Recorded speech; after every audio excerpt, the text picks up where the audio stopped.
আপনার কাছে যদি ১,০০,০০০ টাকা থাকে তাহলে সেটি ব্যাংকে ফেলে রাখবেন নাকি এমন কিছু সম্পদ কিনবেন যা ভবিষ্যতে আপনার সম্পদ ও আয় দুটোই বাড়বে।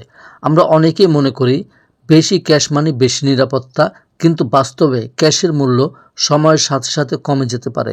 কারণ মুদ্রাস্ফীতি বা ইনফ্লেশনের কারণে বর্তমানে যে টাকায় আপনি যে জিনিসটি কিনছেন তার চেয়ে অনেক কম কিনতে পারবেন ভবিষ্যতে একই টাকা দিয়ে। অর্থাৎ টাকার ইনফ্লেশন বা মুদ্রাস্ফীতির জন্য আমাদের ভবিষ্যতে টাকার মূল্যমান কমে যেতে পারে। সো আজকের ভিডিওতে আমরা জানাবো এমন 5টি অ্যাসেট বা সম্পদ যেগুলো দীর্ঘমেয়াদে শুধু ক্যাশ ধরে রাখার চেয়েও বেশি কার্যকর হতে পারে। আসসালামু আলাইকুম, আপনারা দেখছেন বিজনেস আর মার্কেটিং ডোর।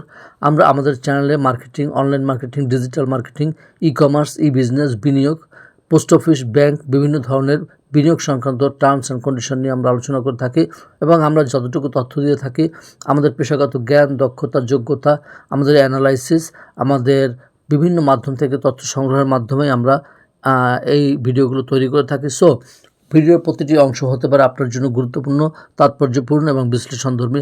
আশা করি ভিডিওটি শেষ পর্যন্ত থাকবেন। আমরা আলোচনা করছি মূলত নগদ টাকার চেয়ে ভবিষ্যতে কোন জিনিসটি আপনার জন্য গুরুত্বপূর্ণ হতে পারে বা বেশি কার্যকর হতে পারে। তার মধ্যে প্রথমে রয়েছে নিজের দক্ষতা। পৃথিবীর সবচেয়ে মূল্যবান সম্পদ হচ্ছে আপনার দক্ষতা। আপনি যদি digital marketing, video editing, graphic design, programming, AI, ইংরেজি বা সেলস শিখেন তাহলে এই দক্ষতা আপনাকে বহু বছর আয় এনে দিতে পারে। কেউ আপনার দক্ষতা চুরি করতে পারবে না, কেড়ে নিতে পারবে না, বরং যত বেশি ব্যবহার করবেন ততই এর মূল্য বাড়বে। উদাহরণ হিসাবে বলা যায় যে 30,000 টাকা দিয়ে একটি কোর্স তৈরি করলে এই দক্ষতা থেকে ভবিষ্যতে লাখ লাখ টাকা উপার্জন করা সম্ভব হবে। সো আপনার নিজের দক্ষতাকে কাজে লাগিয়ে আপনি যদি কোনো কোর্স বা কোনো টিউশন শুরু করেন, সে থেকে আপনি ভবিষ্যতে নিরবিচ্ছিন্নভাবে অর্থ উপার্জন করতে পারবেন। 2 নম্বরে যে বিষয়টি নিয়ে আলোচনা করব সেটি হচ্ছে বিজনেস বা ব্যবসা। একটি ভালো ব্যবসা, একটি ভালো মানের ব্যবসা এমন একটি সম্পদ যা নিয়মিত ক্যাশ ফ্লো তৈরি করতে পারে। ছোট পরিসরে হলেও যদি ধীরে ধীরে সেটাকে বড় করা যায় তাহলে ব্যবসার মাধ্যমে শুধু লাভই নয়, ভবিষ্যতে আপনার ব্যবসার মূল্য প্রতি দিন দিন বৃদ্ধি পাবে, যেটা ক্যাশের মূল্য দিন দিন বৃদ্ধি পায় না, বরঞ্চ ক্যাশের মূল্য দিন দিন কমে যায়। 3 নম্বরে আমরা যে বিষয়টি নিয়ে আলোচনা করব সেটি হচ্ছে ইনভেস্টমেন্ট বা বিনিয়োগ। আপনার টাকা যদি ভালো কোম্পানির share, index fund, mutual fund বা অন্য কোনো বৈধ বিনিয়োগে থাকে তাহলে দীর্ঘমেয়াদে তা বাড়ার সম্ভাবনা রয়েছে। অনেক সফল বিনিয়োগকারী বছরের পর বছর ধৈর্য ধরে সম্পদ তৈরি করছেন। তবে বিনিয়োগের আগে অবশ্যই নিজে গবেষণা করুন, বাজার গবেষণা করুন, আগে জানুন, তথ্য যাচাই করুন এবং ঝুঁকি কতটুকু আছে সে সম্পর্কে আপনাকে স্পষ্ট ধারণা রাখতে হবে। 4 নম্বরে আমরা আলোচনা করব রিয়েল এস্টেট নিয়ে। জমি, ফ্ল্যাট বা বাণিজ্যিক সম্পত্তি দীর্ঘমেয়াদে মূল্য বৃদ্ধি করতে পারে। এছাড়া ভাড়া থেকেও নিয়মিত আয় করা সম্ভব। যদিও শুরুতে বেশি মূলধন লাগে, তবুও এটি দীর্ঘমেয়াদে একটি শক্তিশালী সম্পদ হিসাবে বিবেচিত হয়। অনেক বড় বড় বিনিয়োগকারীরা তাদের বিনিয়োগের একমাত্র প্রধান উৎস হিসাবে রিয়েল এস্টেটকে বেছে নেয়, কারণ তারা জানে যে রিয়েল এস্টেটের মূল্য প্রতি দিনার দিন বৃদ্ধি পায়, যেটা ব্যাংকে অর্থ রাখার চেয়েও কয়েক গুণ বেশি হতে পারে। 5 নম্বরে আমরা আলোচনা করব ডিজিটাল অ্যাসেট। বর্তমানে যুগে YouTube channel, blog, website, online course, ebook বা মোবাইল অ্যাপও মূল্যবান একটি সম্পদ।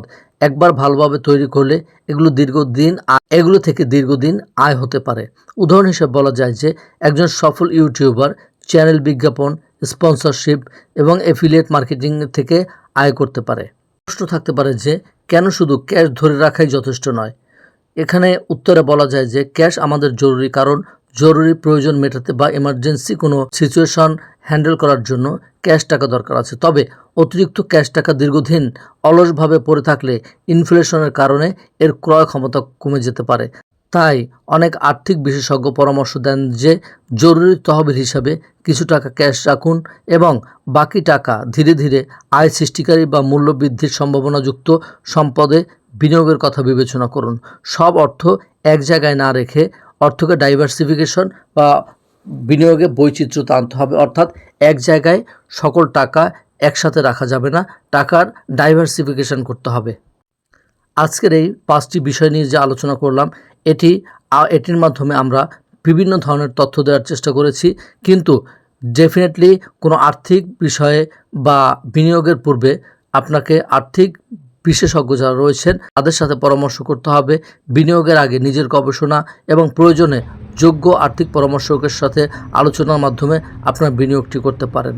মনে রাখবেন, ক্যাশ আপনাকে নিরাপত্তা দেয়, কিন্তু সঠিক সম্পদ আপনাকে দীর্ঘমেয়াদে সম্পদশালী হতে সহযোগিতা করে। আপনার মতে এই 5টি সম্পদের মধ্যে সবচেয়ে কোনটি গুরুত্বপূর্ণ? অবশ্যই কমেন্টে জানাবেন। ভিডিওটি ভালো লাগলে লাইক, কমেন্টস এবং বন্ধুদের সাথে শেয়ার করতে পারেন। এই ধরনের ইনফরমেটিভ তথ্যমূলক ভিডিও পেতে আমাদের চ্যানেলটি হতে পারে আপনার বন্ধুর মতো, এবং আমাদের চ্যানেল থেকে আপনি পেয়ে যাবেন আপনার অনেক অজানা প্রশ্নের উত্তর। সো আমাদের চ্যানেলের পাশে থাকবেন, সাথে থাকবেন। চ্যানেল সম্পর্কে যদি কোনো মন্তব্য থাকে ডেফিনেটলি আপনারা কমেন্ট বক্সে জানাবেন, এবং ভবিষ্যতে আপনারা কোন ধরনের ভিডিও চান সেটি অবশ্যই কমেন্টে জানাবেন। আপনাদের কমেন্টের উপর ভিত্তি করে, আপনাদের কমেন্টের উপর সম্মান প্রদর্শন করে আমরা ভবিষ্যতের ভিডিও তৈরির চেষ্টা করব। আজকে এই পর্যন্ত। সকলে ভালো থাকবেন, সুস্থ থাকবেন, বিজনেস এবং মার্কেটিং ডোরের পাশে থাকবেন, এবং এই চ্যানেলের প্রতিটি আপডেট তথ্য পেতে অবশ্যই চ্যানেলকে সাবস্ক্রাইব করবেন, এবং চ্যানেলটি সম্পর্কে ভালো মন্দ যে কোনো কিছু আপনি কমেন্ট বক্সে জানাতে পারেন। এবং চ্যানেলটি যদি ভালো লাগে ডেফিনেটলি আপনার পাশের বন্ধুর সাথে, আপনার কাছের প্রিয়জনের মানুষের সাথে আপনি ভিডিওটি শেয়ার করতে পারেন। দেখা হচ্ছে পরবর্তী ভিডিওতে। সে পর্যন্ত সকলে ভালো থাকবেন, সুস্থ থাকবেন। সকলের মঙ্গল কামনায় আজকে এই পর্যন্ত। আসসালামু আলাইকুম।